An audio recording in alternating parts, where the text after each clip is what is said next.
Harvard Business School studied two groups of entrepreneurs over 20 years. Group 1, inherited wealth, elite education, extensive networks. Group 2, started broke, no connections, no advantages. The results shocked the researchers. Group 2 built larger companies. Group 2 achieved higher valuations. Group 2 showed greater innovation. The broke group outperformed the privileged group by every metric. Why?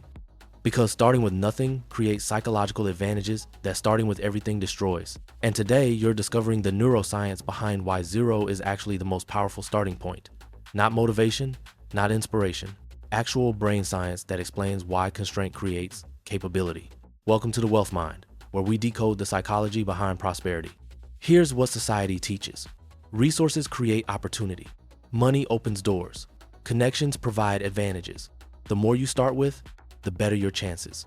But behavioral psychology proves the opposite. Resources often destroy potential. Money creates complacency. Connections breed dependency. University of Michigan researchers discovered something they called the constraint advantage. People forced to solve problems with zero resources develop cognitive patterns that people with abundant resources never build. Today, we're exploring 4 psychological mechanisms that activate when you start from zero.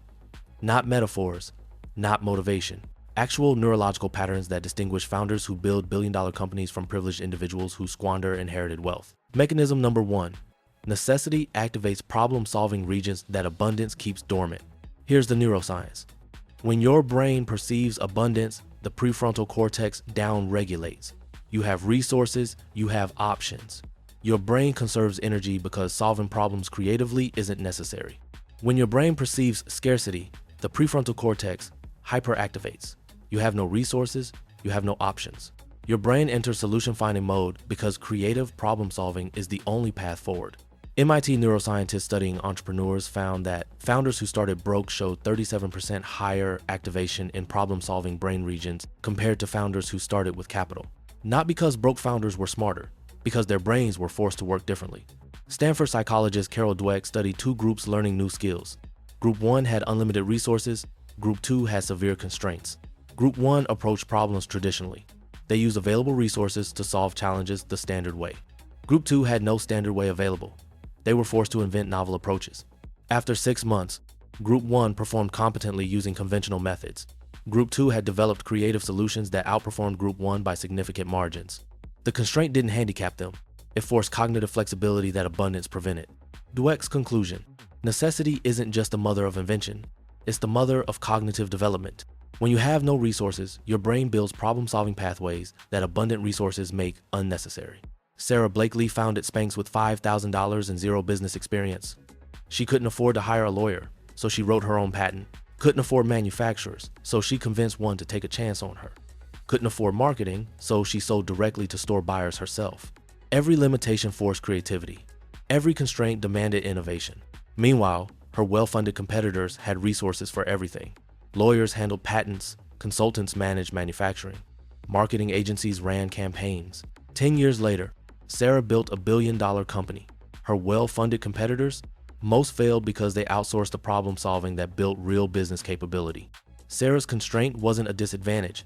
It was cognitive training that her competitors paid to avoid. Neuroscientist Dr. David Eagleman discovered that constraint forces neuroplasticity. When your brain encounters problems it can't solve with existing patterns, it creates new neural pathways. Abundance allows your brain to use existing pathways. Why build new ones when the old ones work with available resources? Scarcity forces pathway creation. The old patterns don't work without resources, so your brain must innovate at the neurological level. This is why people who start with nothing often outthink people who start with everything. Not because they're smarter, because their brains were forced to build problem-solving architecture that the privileged brain never needed.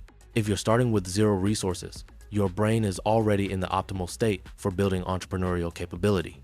Every problem you solve without money builds neural pathways. Every challenge you overcome without connections creates cognitive flexibility. Every limitation you work around develops problem-solving capacity. Don't wish for resources. Leverage the constraint. Your brain is building capabilities right now that people with resources will never develop. Necessity activation. The neurological advantage of starting from zero. Mechanism number 2. Having nothing to fall back on creates total ownership psychology. Behavioral economist Dan Ariely studied what he called skin in the game psychology. When people have backup options, They maintain psychological escape routes. They're never fully committed because they can always retreat. When people have zero backup options, they achieve psychological ownership. There's no retreat, there's no plan B. Complete commitment becomes neurologically inevitable. Research from Wharton Business School showed that entrepreneurs with safety nets quit at 5 times the rate of entrepreneurs with no fallback options. The safety net doesn't provide security. It provides an escape route that kills commitment. Duke University researchers studied 2 groups starting businesses. Group 1 had savings to fall back on. Group 2 had burned their safety nets. They measured daily decision-making. How quickly did entrepreneurs pivot when strategies failed? How persistently did they pursue solutions? How creatively did they problem solve? Group 1 made conservative decisions. They protected their safety nets. They quit initiatives early to preserve resources. They maintained optionality. Group 2 made aggressive decisions. They had nothing to protect. They pushed initiatives until they worked or until learning warranted pivots.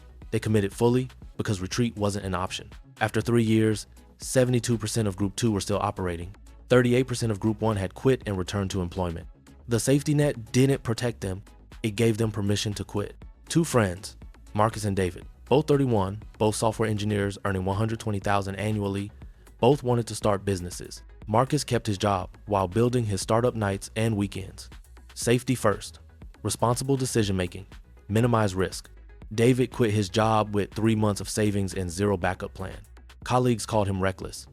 His family said he was being irresponsible. Here's what happened. Marcus worked on his startup for 2 years while employed. When he hit obstacles, he'd think I'll deal with this after work. When strategies failed, he'd think maybe this isn't the right time. When progress slowed, he'd think at least I have my job. His safety net became a psychological escape hatch. After 2 years, he abandoned the startup and stayed employed. David had 3 months to make it work. When he hit obstacles, he solved them immediately because survival depended on it. When strategies failed, he pivoted instantly because he had no time to waste. When progress slowed, he worked harder because there was no alternative. After 18 months, David's company was generating $30,000 monthly revenue. After 3 years, he sold it for $2 million. Same skills, same opportunity, different psychology. Marcus had a safety net that killed commitment. David had nothing to fall back on, which forced total ownership. Neuroscientist Dr. Antonio Damasio discovered that the brain processes commitment differently based on perceived alternatives. When alternatives exist, the brain maintains divided attention. Part of your cognitive resources monitor the current path. Part monitor potential exit routes. You're never fully present because part of your brain is always evaluating escape options. When no alternatives exist, the brain achieves singular focus. All cognitive resources direct toward the only available path. You become fully present because there's nowhere else for your attention to go. This is why burning boats works psychologically. It's not about motivation. It's about eliminating the cognitive drain of monitoring backup options. Starting with nothing means you have no boats to burn. Your brain automatically enters singular focus mode because there are no alternatives consuming cognitive resources. If you're starting from zero with no safety net, your brain is already in total ownership mode. Every decision you make carries real weight because there's no backup absorbing failure. Every action you take receives full cognitive resources because there's no alternative competing for attention. This isn't about being reckless. It's about leveraging the psychological state that people with safety nets can't access without artificially burning boats. You didn't choose zero, but zero chose the optimal psychological state for building something that matters. Ownership imperative, the commitment advantage of having nothing to fall back on. Mechanism number 3, having nothing filters everything except authentic motivation. Psychologist Edward Deci spent 40 years studying motivation. He discovered 2 types, extrinsic and intrinsic. Extrinsic, you do something for external rewards, status, money, recognition, approval. Intrinsic, you do something because the activity itself fulfills you. Here's what research shows. Extrinsic motivation works short-term but collapses under sustained pressure. Intrinsic motivation sustains indefinitely because the reward is internal. And here's the key. When you start with nothing, extrinsic motivation becomes impossible. There's no status in being broke, no money to display, no recognition for starting, no approval for having nothing. Only intrinsic motivation survives. If you're still moving forward with 0 external rewards, you've passed the authenticity filter. University of Rochester researchers studied 2 groups pursuing ambitious goals. Group 1 had external validation throughout the process. Group 2 worked in complete obscurity. They measured persistence over 5 years. How long did people continue when obstacles arose? How consistently did they show up? How deeply did they engage? Group 1 showed high initial engagement when external validation was high, But persistence declined as novelty wore off and validation decreased. After 5 years, 63% had abandoned their goals. Group 2 showed lower initial engagement because there was no external validation, but persistence remained steady because only people with genuine intrinsic motivation continued. After 5 years, 78% were still actively pursuing their goals. External validation attracts people with extrinsic motivation. Obscurity filters them out, leaving only those driven by authentic internal rewards. 2 content creators, both 26, both starting channels simultaneously. Anna chased views from day one. She studied algorithms, copied trending formats, made content designed for maximum engagement. Her early videos got decent views because she was executing proven formulas. But after 18 months of moderate success, she hit a plateau. Growth stalled. The algorithms changed. Trends shifted. And Anna realized something terrifying. She didn't actually care about the content. She cared about the views. When views slowed, motivation died. She quit after 2 years. Meanwhile, Elena started with 0 views. Her first 50 videos got fewer than 100 views combined. Friends told her to quit. The algorithms ignored her. She had every reason to stop. But she kept creating because she genuinely loved the process, not the results. The actual work of researching, writing, filming, the content itself fulfilled her. After 3 years of obscurity, something shifted. Her authentic voice resonated. Her genuine passion showed through. Her content found its audience. Today, 5 years later, Elena has built a 7-figure business around content she genuinely loves creating. Anna is back at a job she tolerates, wondering what went wrong. The difference? Anna's extrinsic motivation collapsed when external rewards slowed. Elena's intrinsic motivation sustained through years of obscurity because the reward was internal. Neuroscientist Dr. Kent Berridge discovered that extrinsic and intrinsic motivation activate different dopamine pathways. Extrinsic motivation activates wanting pathways. You want the reward, you want the status, you want the recognition. But once you get it, satisfaction fades quickly and you need more. Intrinsic motivation activates liking pathways. You like the actual activity. The process itself creates satisfaction. The reward doesn't fade because it's not dependent on external outcomes. This is why people who chase money for money's sake never feel satisfied even when they get rich. They activated wanting pathways that never fill. Meanwhile, people who pursue work they genuinely love feel fulfilled throughout the process regardless of external outcomes. Starting with nothing automatically filters for intrinsic motivation.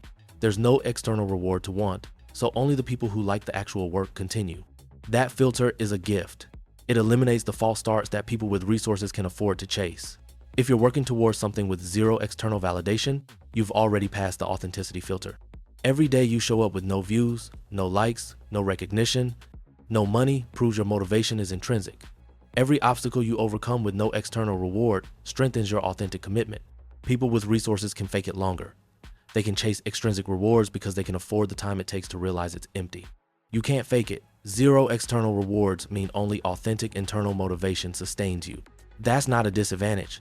That's the filter that separates people who build something meaningful from people who chase empty status. Authenticity filter, the motivation advantage of starting with nothing. Mechanism number 4, having no money to outsource forces skill development that money prevents. Carnegie Mellon researchers studying entrepreneurs discovered something called the capability deficit paradox. Entrepreneurs with capital outsource tasks early. Entrepreneurs without capital learn tasks themselves. 10 years later, well-funded entrepreneurs depend on their teams. Bootstrap entrepreneurs possess broad skill sets that make them resilient and valuable. The funded entrepreneurs bought convenience. The broke entrepreneurs built capability. Money can buy task completion, but it can't buy the learning that comes from doing tasks yourself. And that learning, that capability, becomes permanent leverage that money can't replicate. 2 founders, both building SaaS companies. Alex raised $1 million. Jordan bootstrapped with 0 funding. Alex immediately hired developer, designer, marketer, salesperson. He focused on strategy and vision while his team executed. Jordan learned everything himself, taught himself to code, learned design fundamentals, studied marketing psychology, developed sales skills. After 5 years, Alex's company was doing well, but he was completely dependent on his team. If his developer quit, he couldn't ship features. If his marketer left, growth stopped. He built a company, but hadn't built himself. Jordan's company was smaller, but he possessed every skill needed to run it. He could code new features, design better experiences, market more effectively, sell more persuasively. When competition intensified, Alex's company struggled because he couldn't personally execute or deeply understand each function. Jordan's company thrived because he understood every aspect deeply enough to optimize. Alex bought execution. Jordan built capability. After 10 years, Jordan acquired Alex's company because Jordan's broad skill set made him more valuable than Alex's strategic vision without execution ability. If you can't afford to outsource anything, you're being forced to build capability that people with money will never possess. Every skill you learn by necessity becomes permanent leverage. Every task you master because you have no choice to delegate creates independence that money can't buy. This is why some of the most capable entrepreneurs started broke, not despite having no money, because having no money forced them to build themselves. Skill imperative. The capability advantage of being unable to outsource. 4 psychological mechanisms that activate when you start from zero. 1. Necessity activation. Constraint forces your brain to build problem-solving pathways that abundance keeps dormant. 2. Ownership imperative. Having nothing to fall back on creates total commitment that safety nets destroy. 3. Authenticity filter. 0 external rewards eliminate extrinsic motivation, leaving only genuine passion. 4. Skill imperative. Inability to outsource forces capability development that money prevents. Harvard's 20-year study proved it. The broke entrepreneurs outperformed the privileged entrepreneurs not despite starting with nothing, but because starting with nothing activated psychological mechanisms that resources suppressed. Sara Blakely built Spanx from $5,000 precisely because constraints forced creativity. Well-funded competitors failed because resources allowed conventional thinking. If you're starting from zero, you're not behind. You're in the optimal psychological state for building something extraordinary. Your brain is hyperactivated for problem solving. Your commitment is total. Your motivation is authentic. Your skills are developing. Subscribe to The Wealth Mind if you want more neuroscience explaining why constraint creates capability.